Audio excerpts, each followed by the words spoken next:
Hello everybody, my name is Nathan and thank you for joining me today on learning some advanced photography techniques in the digital darkroom. We are going to focus today on luminosity masks and how they can be used to improve photos.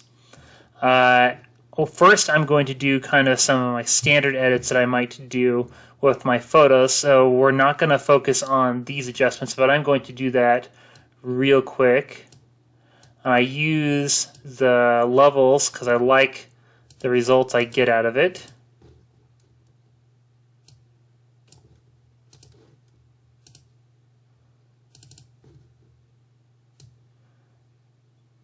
Okay, now I have a little bit better, adds a little bit of pop to the photos. Okay.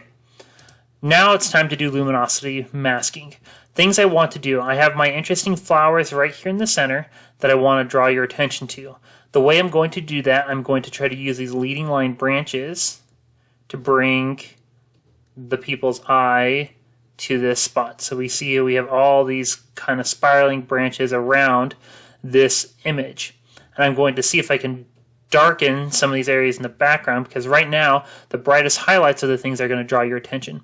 And so in order to do this, I'm going to use some luminosity masks. The way I do this, I use the TK Action panel. This can be purchased or you can get the free version as well. I've used the free version for years. I recently purchased the advanced setup. It's totally up to you and what you want to do for your photography.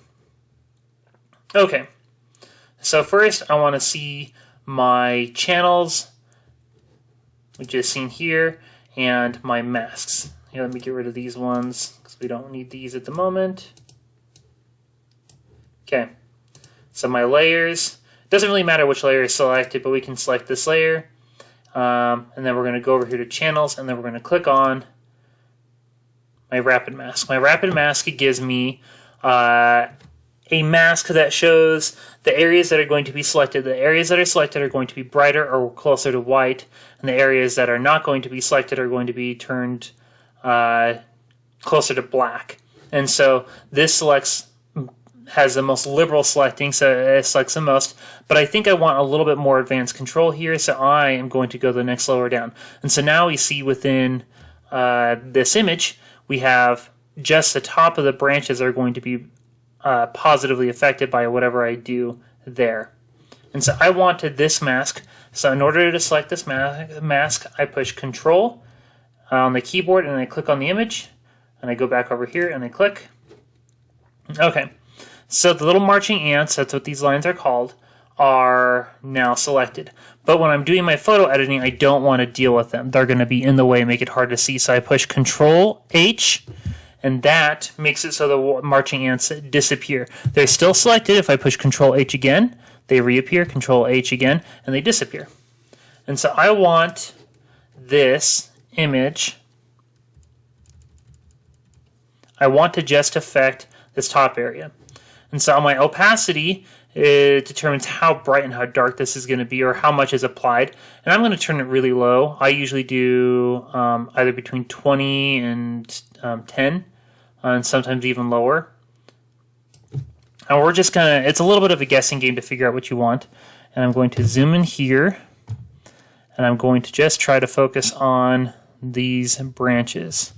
I'm going to make my selector small, and I'm going to just gently paint in right here. It may not look like much right now,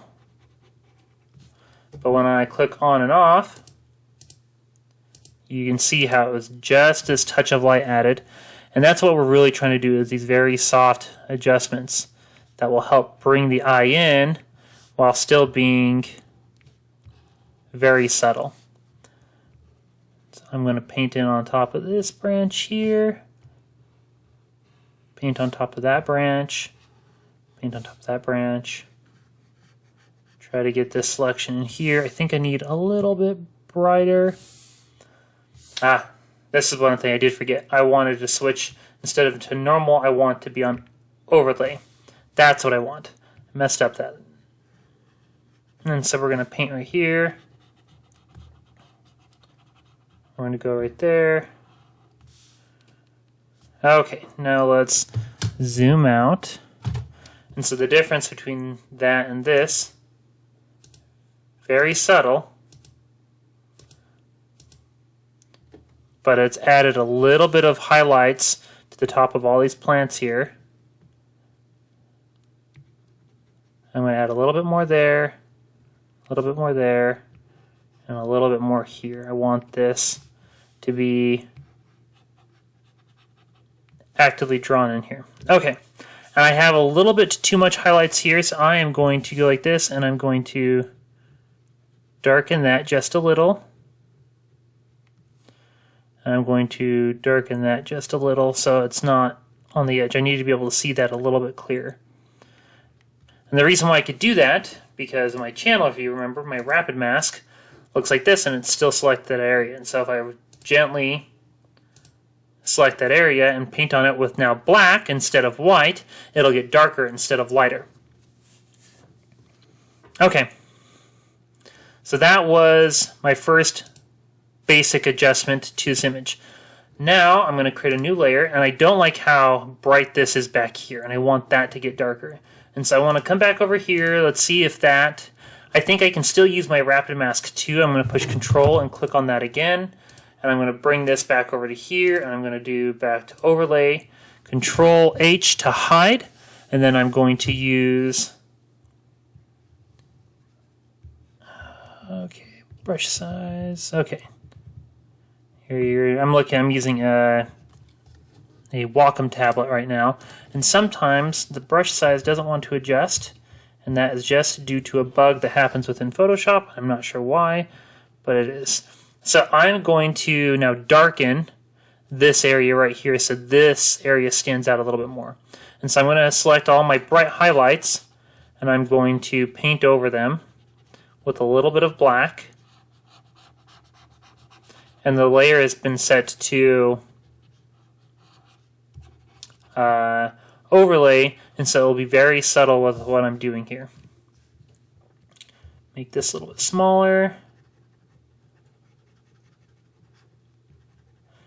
Okay. Make this a little darker here in the background. I think I need to increase this a little bit more. Increase the size just a little bit.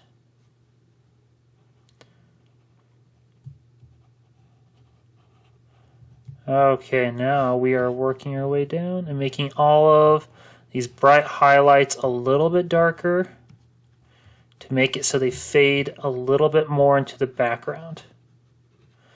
Your eyes are always drawn to the brightest part of a photo. And so if you go and make your brightest parts of your photo a little bit darker, you can then cause those to fade into the background a little bit. And so now we can do a quick on off. So that was before, and then let's go after. Very subtly, the background was darkened and our eyes were drawn right here to the center. And we're going to do one last thing to help with that. I'm going to go like this. I'm going to click on this individual right here, and we're going to convert to a smart object.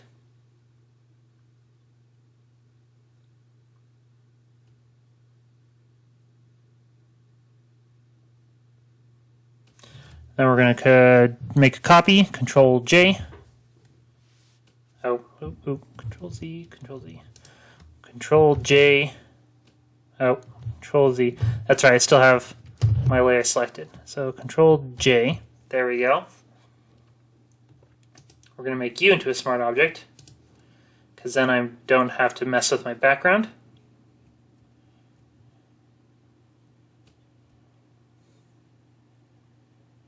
And then we go like this and go to Filter, Camera Raw Filter. And we go down here to Effects. We add a slight vignette. Too much. Back it up a little. Very subtle.